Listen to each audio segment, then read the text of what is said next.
Good morning students. हमारा बेटा जो प्रीवियस लेक्चर था वो मोशन के बारे में था। हमने मोशन को एक्सप्लेन किया था, उसके कुछ टाइप्स थे वो हमने बताए थे। आज हम जो टॉपिक अभी डिस्कस करने वाले हैं वो है हमारा डिस्टेंस एंड डिस्प्लेसमेंट। इसको मैं थोड़ी देर में शुरू करूंगा। उससे पहले हम फिजिकल क्वांटिटी क्या होती है उसके बारे में एक्सप्लेन करेंगे।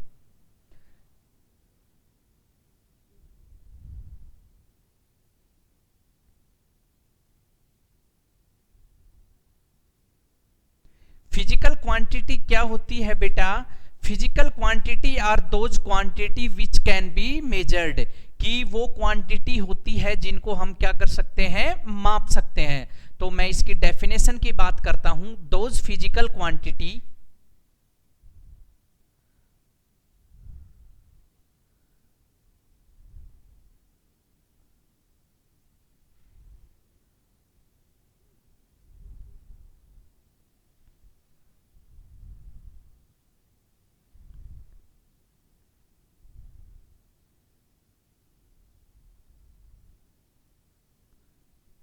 क्या होता है बेटा? Those physical quantity which can be measured, कि वो फिजिकल क्वांटिटी जिसको हम माप सकते हैं वो क्या कहलाती है? आपकी फिजिकल क्वांटिटी। जैसे मैं इसके अंदर बात करता हूं एग्जाम्पल की। जैसे मास है बेटा, उसको हम माप सकते हैं। टेम्परेचर है, ये सारे क्या है, ये क्या कहलाती है? आपकी टीसी। ये सारी की सारी आपकी क्या कहलाती है? Physical quantity. जब हम इसको फर्दर सब्स्टिट्यूट करते हैं फिजिकल क्वांटिटी को,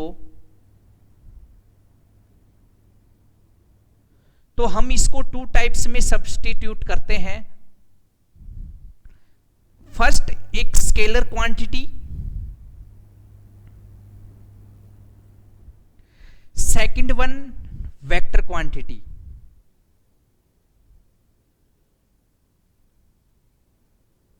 हम वन बाय वन इसको डिस्कस करेंगे बेटा। क्या होती है scalar quantity? Those scalar quantity are those quantity which has only magnitude. क्या होती है बेटा scalar quantity? Those physical quantity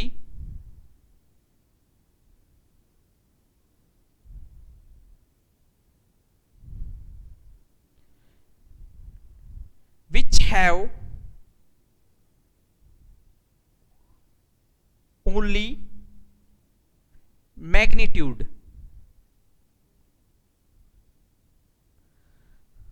are called scalar quantities। इसी में मैं बात करूं एग्जाम्पल की। मास हो गया आपका, टेम्परेचर हो गया। मास है बेटा, इसको हम किस में मेजर करते हैं? केजी में। जैसे टेम्परेचर है, इसको हम डिग्री सेल्सियस में मेजर करते हैं, डिग्री फ़ारेनहाइट में भी करते हैं, केल्विन में भी करते हैं। तो ये क्या कहलाती है? आपकी स्केलर क्वांटिटी, जिनका क्या होता है? Only magnitude. जैसे किसी भी ऑब्जेक्ट का हमें मास मेजर करना है तो हम क्या कह देते हैं कि इसका 10 केजी मास है। तो हमने क्या किया, इसके अंदर 10 केजी क्या बताया? खाली मैग्नीट्यूड, कि ये इतनी है, ना कि इसमें डायरेक्शन बताई। तो जिसमें क्या होता है? ओनली मैग्नीट्यूड होता है, वो फिजिकल क्वांटिटी आपकी क्या कहलाती है? Scalar quantity. नेक्स्ट आता है हमारे पास वेक्टर क्वांटिटी। क्या होती है बेटा? तो vector quantity are those physical quantities which have both magnitude as well as direction. वो फिजिकल क्वांटिटी जिनके क्या है? मैग्नीट्यूड भी है और डायरेक्शन भी है, वो क्या कहलाती है? आपकी वेक्टर क्वांटिटी। तो हम इसको डिफाइन करते हैं। Those physical quantity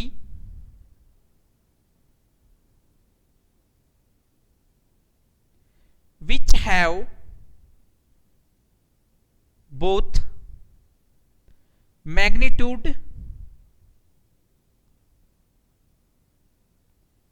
as well as direction। वो फिजिकल क्वांटिटी जिनका मैग्नीट्यूड भी होता है, डायरेक्शन भी होती है, वो क्या कहलाती है? आपकी वेक्टर क्वांटिटी। इसके हम अंदर बात करते हैं एग्जाम्पल की, तो इसमें आता है बेटा फोर्स। मान लो मैंने आपसे कहा कि इस जो लेक्चर स्टैंड है इसको पुश करना है या पुल करना है, तो आप कहोगे कि इसको किस डायरेक्शन में पुश करें या पुल करें। तो हम क्या करते हैं यहाँ पे, जब फोर्स की बात करते हैं तो हम डेफिनेशन इसमें डायरेक्शन का यूज करते हैं। तो जिसमें हम डायरेक्शन का यूज करते हैं वो फिजिकल क्वांटिटी कहलाती है आपकी वेक्टर क्वांटिटी। इसी के अंदर एक फोर्स आ गया, और भी काफी सारे एग्जाम्पल है, जैसे आपकी वेलोसिटी है, ये भी क्या है? एक वेक्टर क्वांटिटी है। तो मैं उम्मीद करता हूं कि आपको ये चीजें अच्छे से क्लियर हुई होगी। नेक्स्ट हम जो हमारा आज का मेन टॉपिक है डिस्टेंस एंड डिस्प्लेसमेंट, इसको अब हम शुरू करते हैं। सबसे पहले हम डिस्टेंस के बारे में बात करेंगे।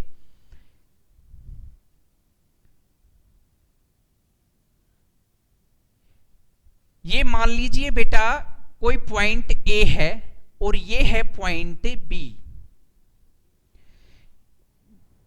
ये हमने मान लिया इनिशियल पॉइंट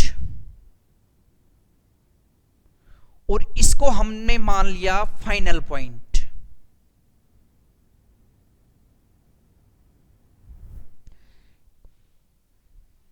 इसको हम इनिशियल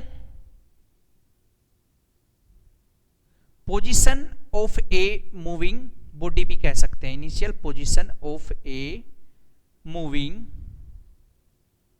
बॉडी, इसको हम कह सकते हैं बेटा, और फाइनल पोजीशन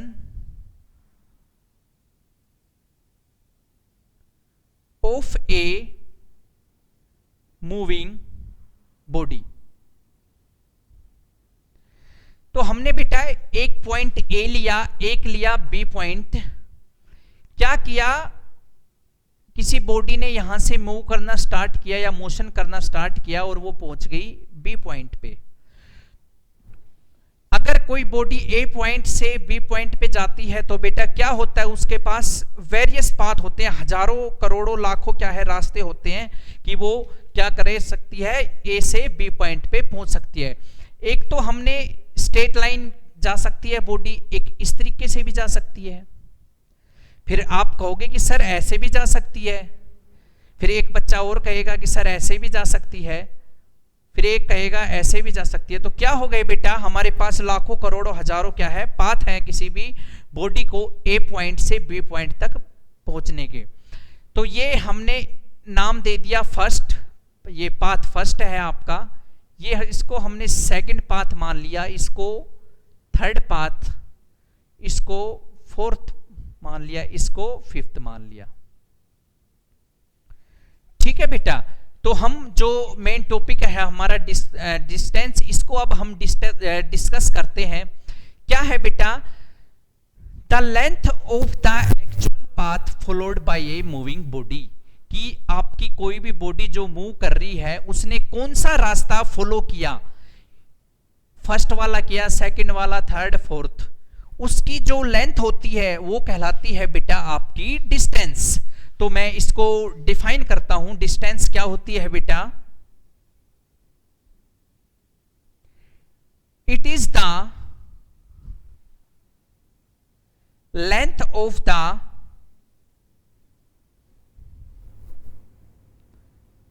एक्चुअल पाथ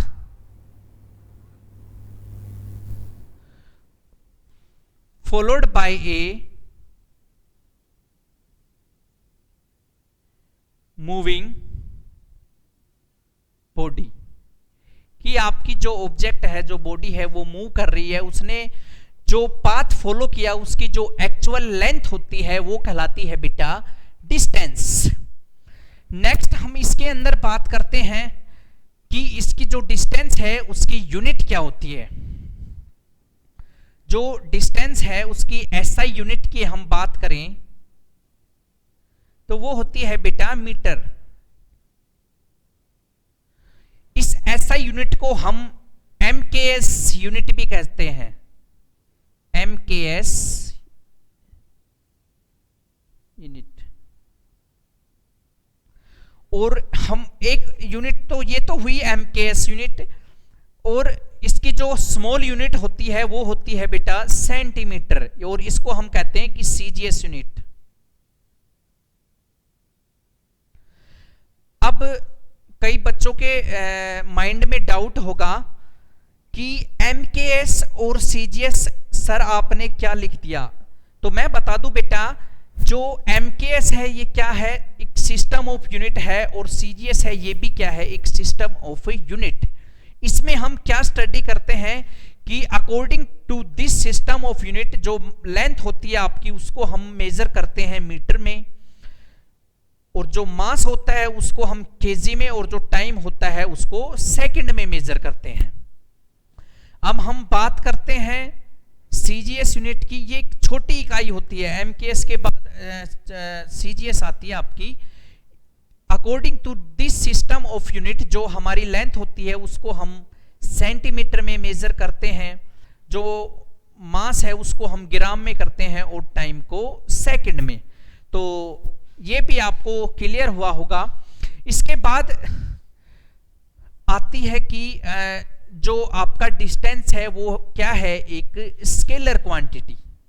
क्या है बेटा, distance is a scalar quantity, a scalar quantity. ये चीज हम पहले ही पढ़ चुके हैं कि जो आपका डिस्टेंस होता है उसका क्या होता है, केवल और केवल मैग्नीट्यूड होता है, डायरेक्शन नहीं होती। तो जो डिस्टेंस था उसके बारे में हमने स्टडी किया। अब हम बात करते हैं बेटा आपका डिस्प्लेसमेंट क्या होता है।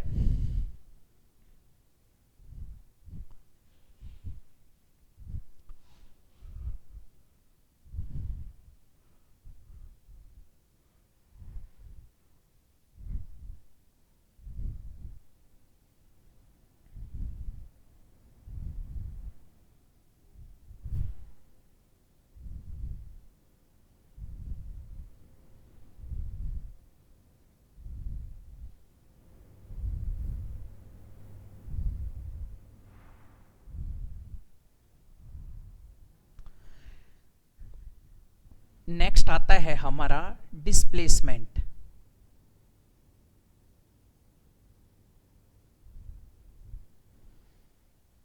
क्या होता है बेटा डिस्प्लेसमेंट, आपका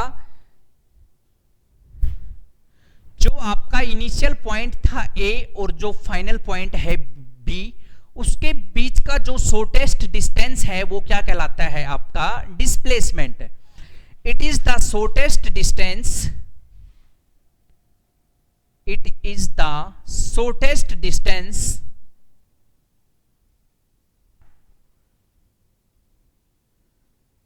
between initial and final position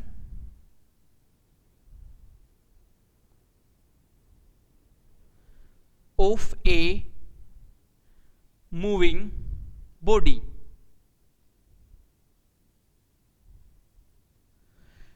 आपकी बॉडी कोई मूव कर रही है, उसके जो इनिशियल पोजीशन है और फाइनल पोजीशन है उसके बीच का जो शॉर्टेस्ट डिस्टेंस है वो क्या कहलाती है, आपकी डिस्प्लेसमेंट कहलाती है बेटा।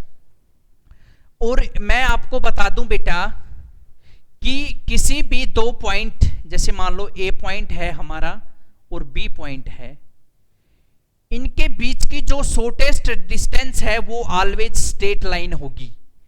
क्या कह रहा हूं मैं, इस पॉइंट को आप ध्यान से समझे बेटा कि कोई भी दो पॉइंट है उनके बीच की जो शॉर्टेस्ट डिस्टेंस होगी वो हमेशा क्या होगी, स्ट्रेट लाइन। ठीक है बेटा, इसके अलावा कोई भी शॉर्टेस्ट डिस्टेंस नहीं हो सकती। तो ये टॉपिक अच्छे से ना, जो हमने अभी बात बताई है ये आपको अच्छे से क्लियर हुई होगी। तो हमने डिस्प्लेसमेंट की जो डेफिनेशन थी उसको एक्सप्लेन किया। उसके बाद हम बात करते हैं एमकेएस यूनिट की और सेकंड सीजीएस यूनिट जो होती है डिस्प्लेसमेंट की वो क्या होती है।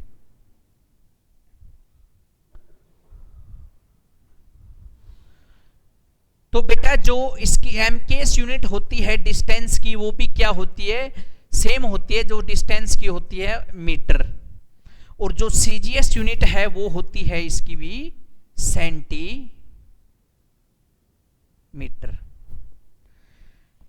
ठीक है बेटा।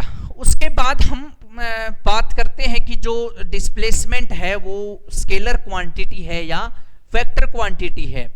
तो मैं आपको बता दूं बेटा जो डिस्प्लेसमेंट है वो क्या है, एक आपकी vector quantity. Displacement is a vector quantity. ठीक है बेटा, वेक्टर क्वांटिटी है क्योंकि हम क्या करते हैं इसके अंदर जो आपकी डायरेक्शन है वो शो करते हैं कि आपका ऑब्जेक्ट है वो मूव कर रहा है, तो हम उसके अंदर ये बताते हैं जब हम डिस्प्लेसमेंट की बात करते हैं कि वो किस डायरेक्शन में मूव कर रहा है। तो हमने जो डिस्टेंस था और डिस्प्लेसमेंट था उसको एक्सप्लेन किया। अब इनके बीच में कुछ जो आते हैं आपके डिफरेंसेस उनको हम डिस्कस करते हैं बेटा। तो मेन तो जो डिफरेंस है, एक फर्स्ट तो हो गया आपकी जो डेफिनेशन थी वो ही क्लियर हो गई। तो दोनों की डेफिनेशन है, ये एक डिस्टेंस जो आपका डिफरेंस है वो तो डेफिनेशन हो गई। सेकंड जो डिफरेंस है वो बेटा हमने अभी आपको बताया कि जो आपकी डिस्प्लेसमेंट है वो क्या है, एक वेक्टर क्वांटिटी है। और जब हमने बात की थी आपके डिस्टेंस की तो हमने बताया था कि जो डिस्टेंस है आपका वो क्या है, एक स्केलर क्वांटिटी है। और एक जो कॉमन एक डिफरेंस और आता है इनके बीच में कि इट डिपेंड्स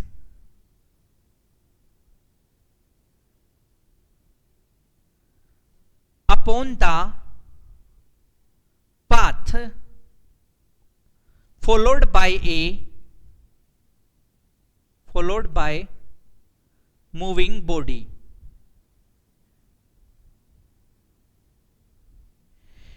कि जो आपकी डिस्टेंस है वो किस पे डिपेंड करती है कि आपकी कोई बॉडी है उसने जो पाथ है कौन सा फॉलो किया है, इसके ऊपर क्या करती है वो डिपेंड करती है। बेटा मैं अगर बात करूं ए से बी पे, अगर ये फर्स्ट पाथ फॉलो करती है तो आपकी डिस्टेंस कुछ होगी, ये मान लिया हमने 10 मीटर है।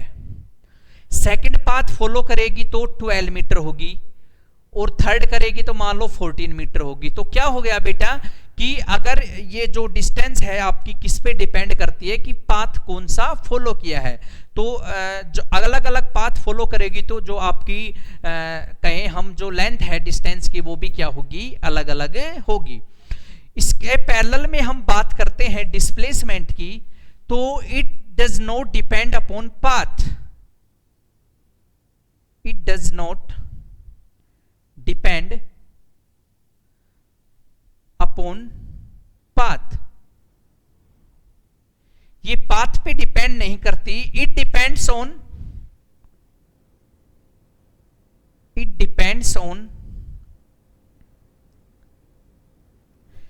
Initial and final position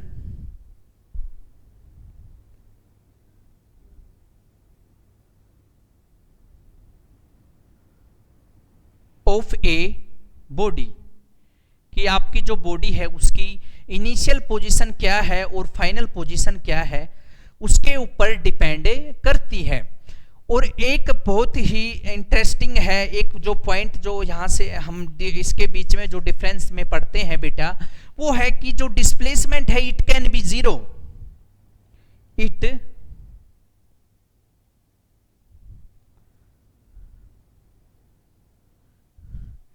can be zero.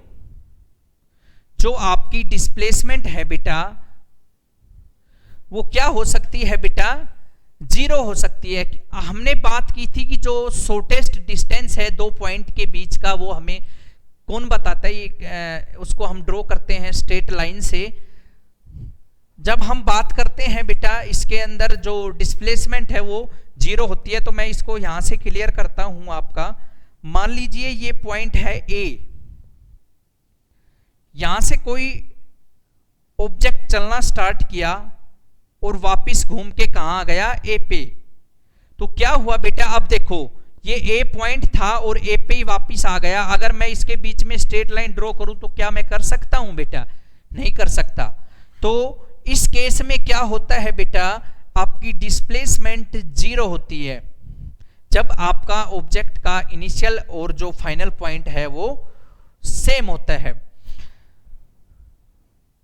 Distance है इट कैन नेवर जीरो। मैं इस पॉइंट को यहां पे लिखता हूं बेटा, distance can not be zero.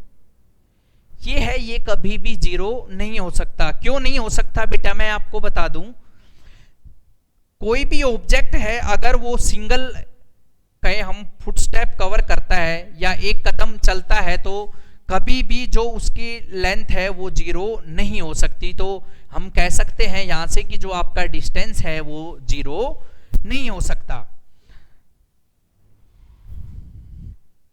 तो मैं उम्मीद करता हूं कि ये चीजें आपको जो अब तक कराई गई है अच्छे से क्लियर हुई होगी।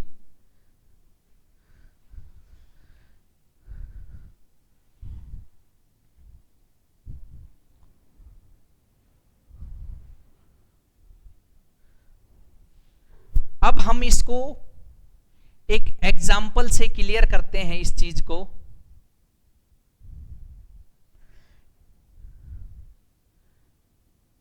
A person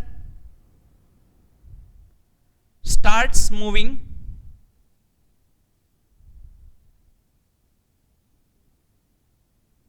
from point A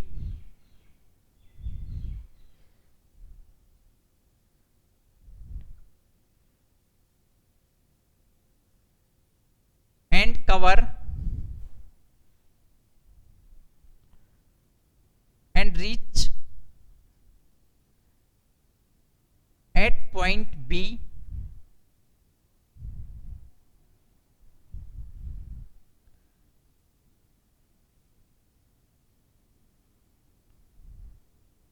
covers distance L1 and then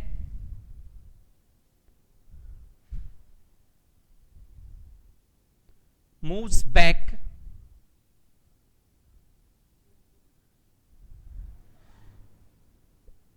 reach point C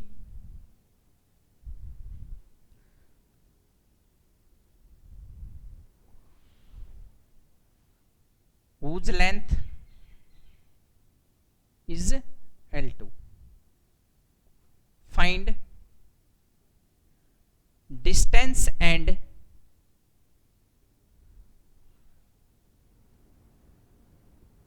displacement.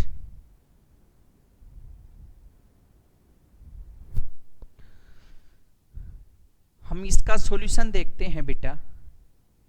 ये कह रहा है कि बेटा कोई व्यक्ति है वो ए पॉइंट से उसने चलना स्टार्ट किया और बी पे पहुंच गया और जो लेंथ थी इसके बीच की जो उसने कवर की वो थी L1।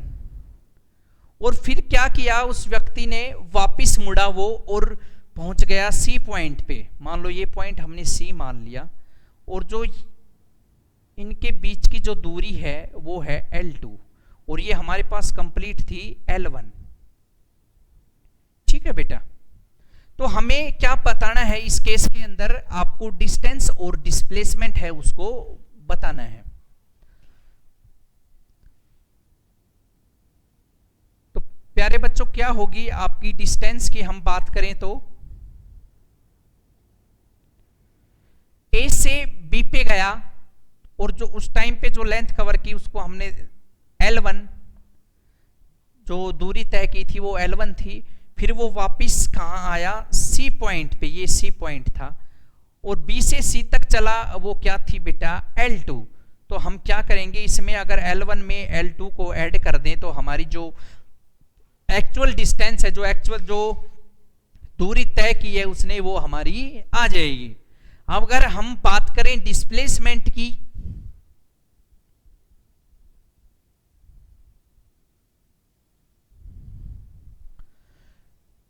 तो डिस्प्लेसमेंट क्या होती है बेटा, शॉर्टेस्ट डिस्टेंस। तो ये क्या होगी, AC। अब हम AC को कैसे निकालेंगे, तो AC निकालेंगे हम बेटा, A से B पे गया, मान लो L1, और वो वापस कहाँ आया, C पे। तो हम क्या करेंगे, इसमें से जो B से C पर पहुंचा है, तो उसने जो लेंथ ट्रेवल की है वो है बेटा L2।